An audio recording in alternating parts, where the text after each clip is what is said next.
They said the elders' warnings were nothing but ancient superstition, stories told around dying campfires on forgotten moons. But when the first tremor rippled across the human outpost on Varel 9, Captain Rhea Morgan realized two things instantly. 1. The elders hadn't been kidding, and 2. The aliens who ignored them were about to regret underestimating humans. It began on an otherwise boring Tuesday morning, the kind where Rhea was halfway through a lukewarm protein shake and contemplating whether the universe hated breakfast. Her crew, an odd mix of explorers, engineers, and one guy who claimed he was emotionally allergic to responsibility, was lounging around the command deck when a loud, resonant boom echoed through the canyon base. "Please tell me that was Jenkins dropping another crate," Rhea muttered, setting her drink down. "It was not a crate," replied Kest, the base's resident Varelian liaison, his cerulean scales rippling with unease. "The ground spirits are stirring." Jenkins popped his head out from behind the supply lift. "For the record, I haven't dropped anything since Monday. And that wasn't my fault, the crate jumped." "Crates don't jump," Rhea said. "On this planet they do." Fair point. Varel 9 wasn't exactly known for stability, geological, emotional, or otherwise. But this tremor felt different, almost deliberate. Rhea pulled up the base sensors. No seismic activity. No storms approaching. No tectonic drift. And yet the tremor came again, stronger this time, making the mugs on the table rattle. Kest hissed sharply. "This is an omen. The elders warned us never to disturb the lower caverns. Someone must have ignored them." Rhea blinked. "We don't go near the lower caverns." Kest slowly turned his gaze toward the newcomer's sector, a shiny cluster of silver research pods recently built by the Erickson Survey Guild. Rhea covered her face. "Oh no. Please tell me they didn't." "They did," Kest said darkly. "The Ericksons always believe they know better." Almost on cue, an Erickson scientist, Dr. Urick, sprinted across the command deck, frills puffed in panic. "Captain Morgan! We have a minor situation." "Define minor," Rhea said. "We may have opened a sealed chamber that the elders forbade anyone from entering for the past, 37 generations." Rhea stared at him. "May have?" His frills flattened. "Fine. We absolutely did. But in our defense, it was a very intriguing door." The floor shook violently, knocking two officers out of their chairs. Rhea grabbed him by the shoulders. "What did you release?" Urick swallowed.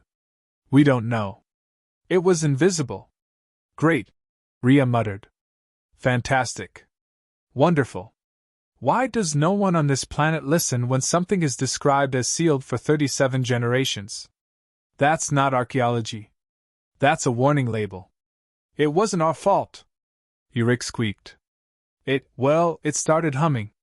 A curious harmonic oscillation. Very beautiful, really."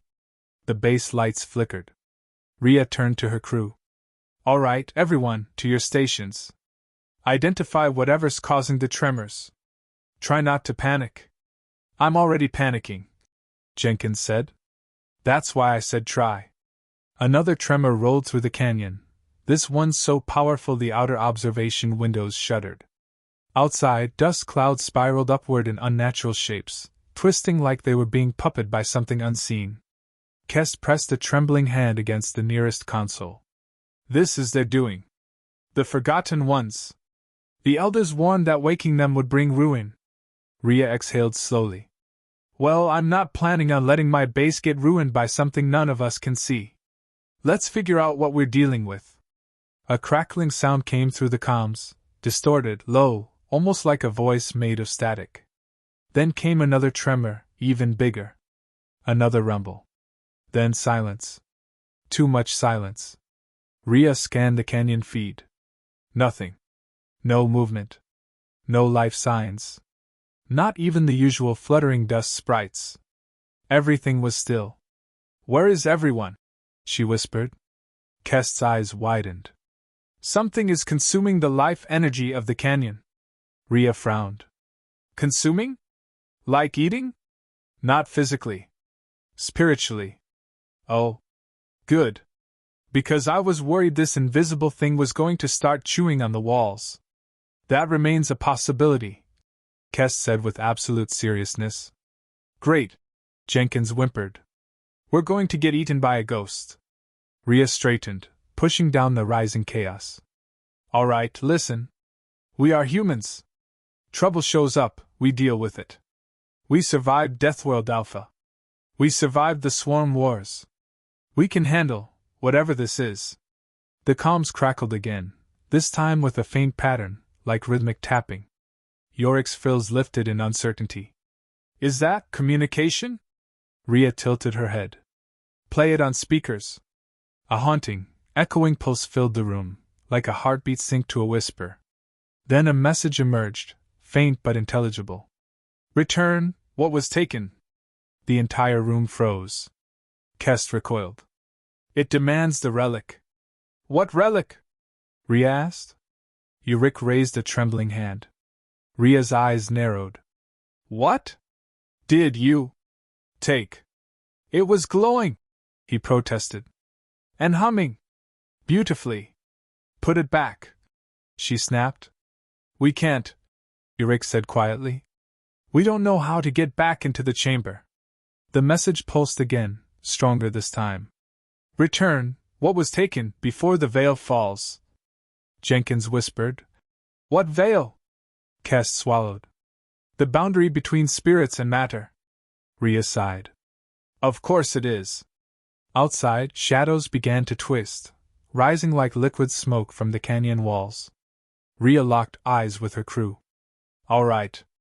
We're going to find this relic, we're going to put it back, and we're going to keep this invisible nightmare from crawling into our beds tonight. Jenkins raised a hand. Question. What if it's already in the base? The lights flickered. Something moved behind them, something unseen, outlined only by a ripple in the air. Rhea didn't blink. Then, she said calmly, we're going to give it a reason to fear humanity. The thing in the air shifted again, no shape, no body, just a trembling distortion, as if space itself were being squeezed by unseen hands. The base lights dimmed to a low red glow, alarms stuttering between error messages. But the distortion didn't attack. It simply hovered, watching, listening, waiting. Rhea stood her ground. If this thing wanted to intimidate humans, it clearly didn't know the species very well. All right, she murmured to her team, voice steady despite the hair rising on her neck. Nobody run. Running makes things chase you. And I do not want to find out how fast an invisible canyon spirit can move. Jenkins nodded, though his eyes were darting around like prey animals searching for escape routes. Yorick held his breath so dramatically that Rhea gave him a light smack on the shoulder just to stop him from passing out. The distortion rippled once more, accompanied by that bone-deep whisper. Return the relic. Rhea crossed her arms. Yeah, we get it. We're working on it. But in case you haven't noticed, the idiots who stole the relic didn't take notes. The distortion pulsed with something like annoyance. Kest hissed a warning. Captain, they are growing impatient. If the veil falls, the spirit world will merge with ours. Meaning what? Rhea asked. Meaning, we die creatively. Rhea blinked. Creatively? Extremely creatively. Wonderful. She clapped her hands together. Okay. New plan. Yorick, you and Jenkins are with me. We're tracking the relic's energy signature. Kest, stay here and keep communication open with She gestured vaguely to the distortion. Our guest. Kest swallowed hard. I do not wish to speak to them. Well, I don't wish to be here either, Rhea said. But here we are. The distortion drifted closer, brushing the air right beside Rhea's ear like a cold breeze. She stiffened, but didn't step back. Return before consequences unfold. Rhea rolled her eyes. Look, buddy, I've had bosses like you. At least you're less dramatic than Commander Halverson. The air pulsed in confusion, as if the entity genuinely didn't know how to respond to being compared to an old Earth bureaucrat. Rhea took advantage of its hesitation and motioned for her team to move. They hurried into the lower corridor, where dust hung in the red emergency lights like drifting sparks. The floor beneath them vibrated periodically, small tremors echoing through the facility. What if the relic is causing all this? Jenkins asked. Then we're going to unplug it, Rhea said. What if it explodes when we touch it? Then I'll die blaming Yurik. And I'll haunt him. Yurik sputtered. It's not my fault. Curiosity is a cornerstone of scientific progress.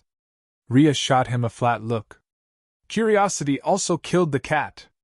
We are not cats, Yurik said defensively. We are highly educated researchers. Who touched the glowing humming doom object? Yurik had no comeback. They reached the Erickson research pods, 3 silver towers arranged in a triangle, each humming with nervous energy. The outer walls flickered with containment fields, struggling to hold against the tremors. Rhea slapped her hand on the console. Scan for anomalous energy. The screen flashed. Anomaly detected, inside Lab 03. Warning, energy buildup unstable. Jenkins cursed under his breath. That's where they brought the relic. The door hissed open. Inside, Lab 03 was a disaster. Equipment lay overturned, monitors hanging by cables, and in the center of the room, floating above a cracked pedestal, was the relic. It wasn't large. Maybe the size of a human fist. But it glowed with a shifting spectrum of colors that made the air vibrate. Waves of shimmering distortion rippled outward from it. Every few seconds, the tremors above them responded like thunder to lightning. Yurik whispered. It's beautiful. It's a bomb with extra steps, Rhea corrected. The relic pulsed suddenly, and Rhea felt something tug at her mind, as if the relic were trying to pull her thoughts out like threads. She shook it off with a shiver. Nope. Don't like that. Turn it off. We can't, Yurik said. It doesn't have controls. It's a rock, Jenkins said. Why would it have controls? It's not a rock, Yurik protested. It's a concentrated spirit core artifact. Rhea stepped forward cautiously. Do not touch it. I repeat, nobody do something Erickson. Like licking it or trying to record it with your forehead.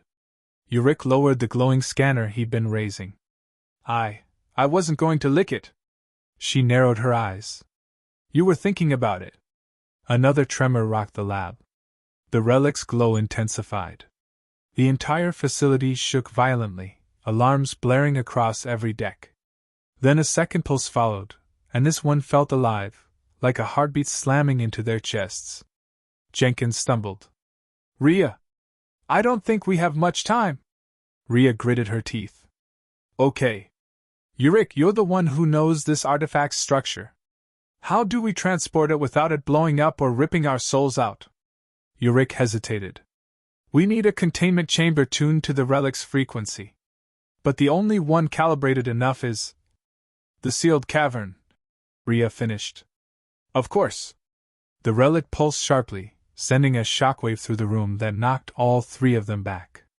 Kest's frantic voice came through the comms. Captain? The entity is growing unstable. It says the veil is thinning. Rhea stared at the artifact. All right, she breathed. Time for creativity. She ripped off her utility vest, grabbed a portable stasis module, and slapped it against the pedestal. Sparks exploded as the module struggled to adapt to the relic's fluctuating energy. Finally, it stabilized, enveloping the relic in a shimmering field. Jenkins gasped. It worked! For now, Rhea replied. Let's move. She lifted the stasis field with both hands. The weight wasn't physical, it was like carrying a pressure wave. As they turned to leave, the relic trembled violently in her grasp.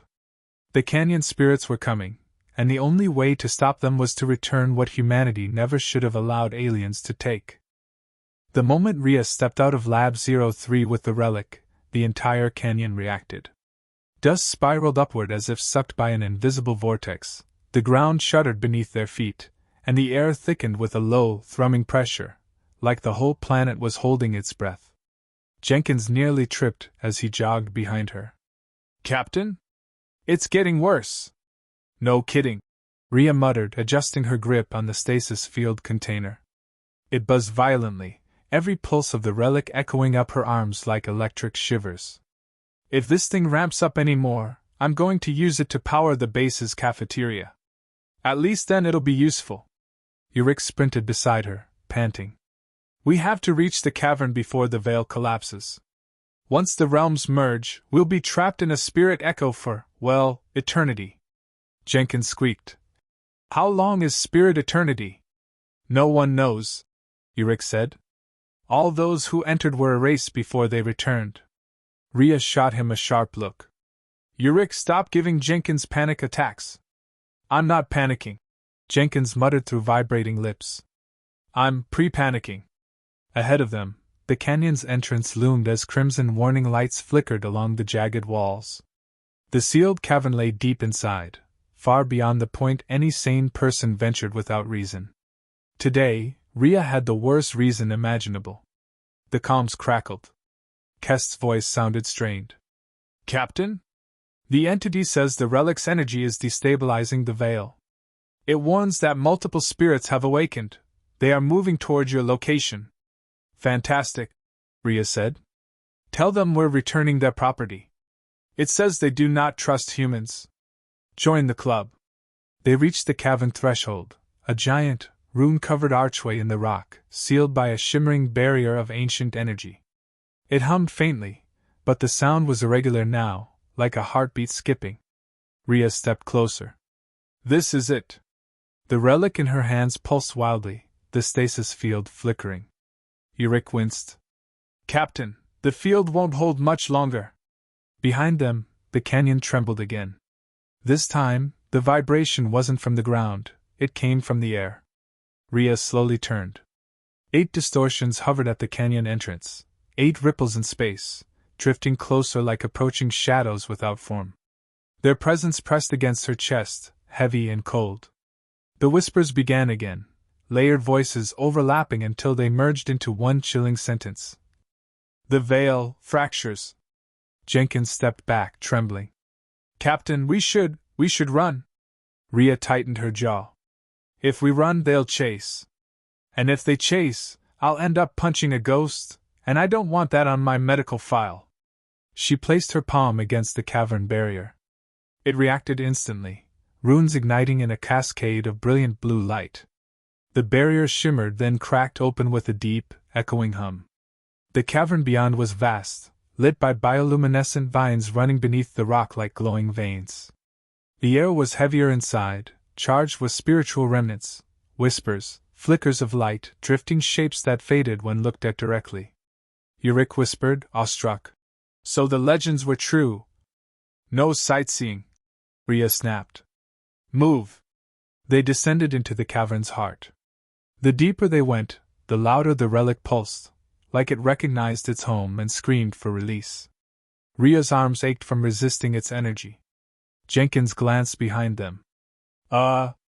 Captain, they're following us. Rhea didn't look back. Let them. If this works, they'll stop. If not, well, at least we go out historically. How? Jenkins squeaked. By giving future tourists a reason to avoid this canyon forever. At last, they reached the inner sanctum. A pedestal stood at the center, ancient stone carved with spiraling runes.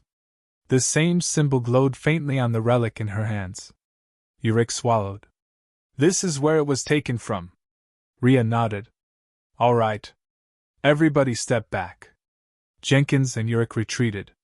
Rhea stood alone before the pedestal, heart pounding. The whispers intensified, circling her like a storm. Return, return, restore. The cavern vibrated violently. Cracks spiderwebbed across the floor. Rhea braced herself and slowly lowered the relic into its place. The stasis field flickered, then vanished. The relic dropped the final centimeter and slammed into the pedestal. The entire chamber erupted in blinding light. A shockwave burst outward. Jenkins and Yurik were thrown to the ground. Rhea staggered, gripping the pedestal to stay upright. Light spiraled up the cavern walls, igniting the runes in a brilliant cascade.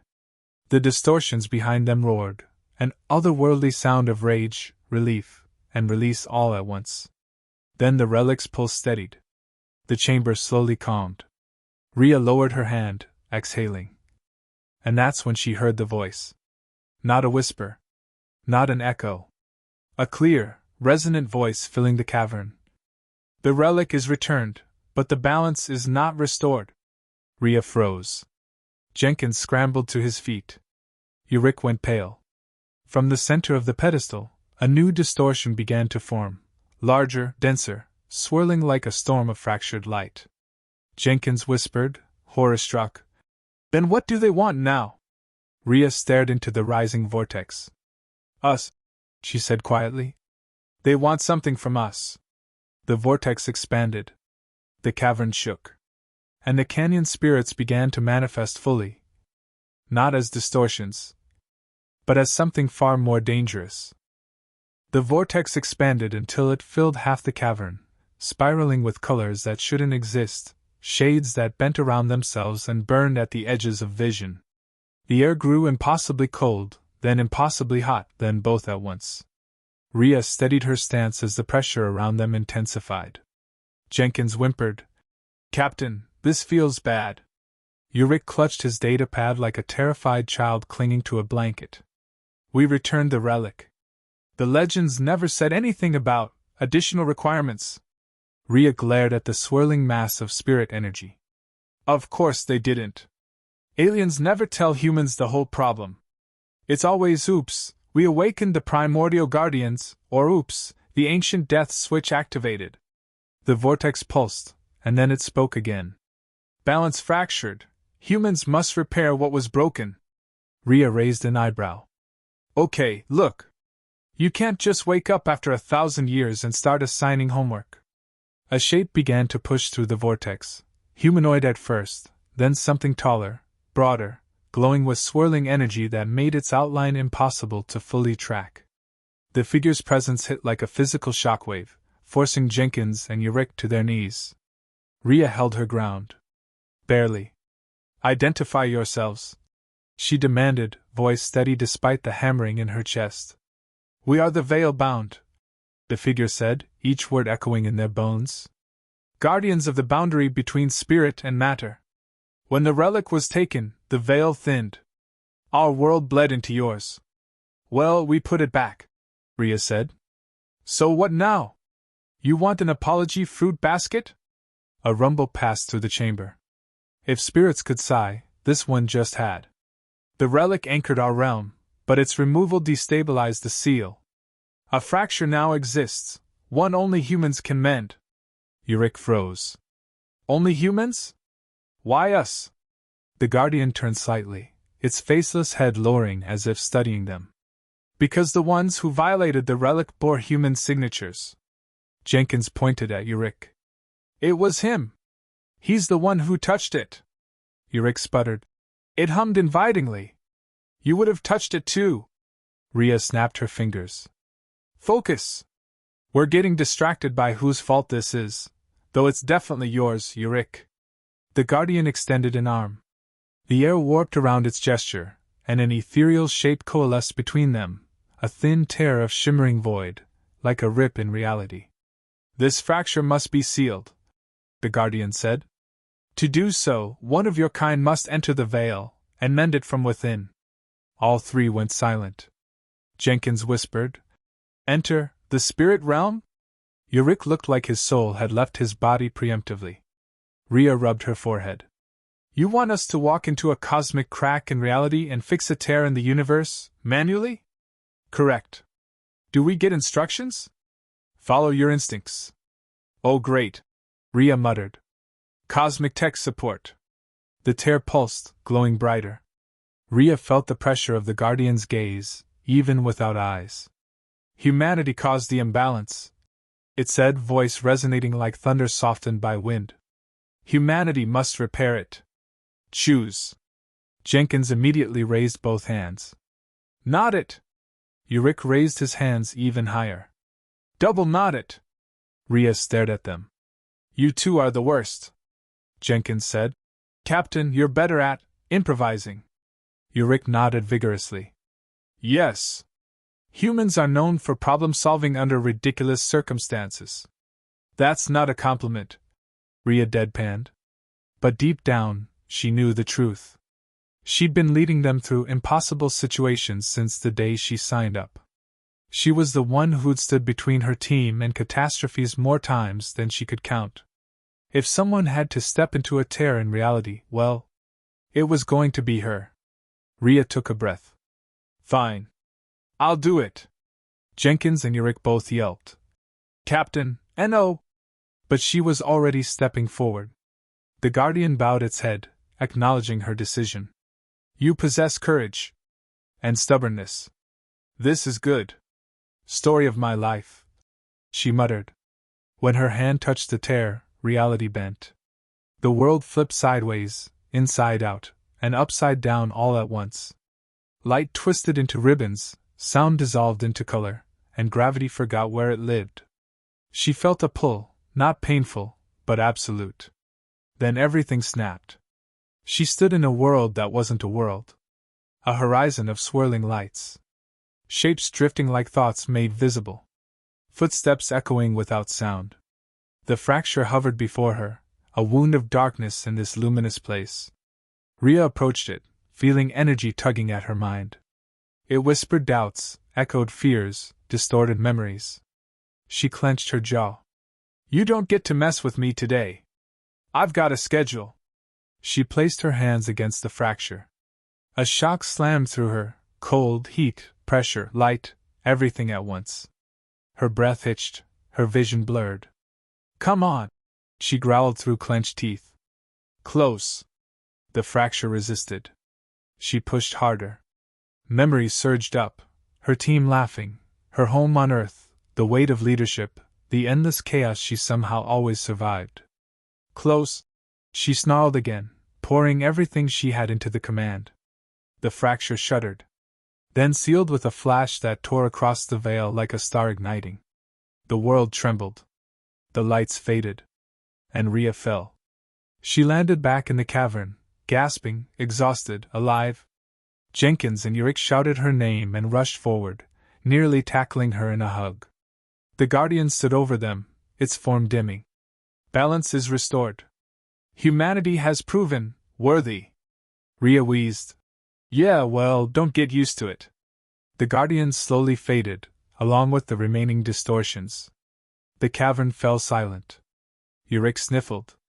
Captain, we could have lost you. She smirked. Please. It takes more than cosmic fabric tears, ancient spirits, and your terrible decisions to kill me. They helped her to her feet. As they made their way out of the cavern, Jenkins whispered. So, we're not touching mysterious artifacts again, right? Rhea side-eyed him. If you even think about it, I'll feed you to the canyon spirits myself. They reached the sunlight outside. Humanity had visited the spirits, and left the canyon standing. Barely. And Rhea knew one thing for sure. Next time the aliens ignored their elders' warnings, she was charging hazard pay. The END. And as always, for more HFY stories like this, don't forget to subscribe to the Void Narratives.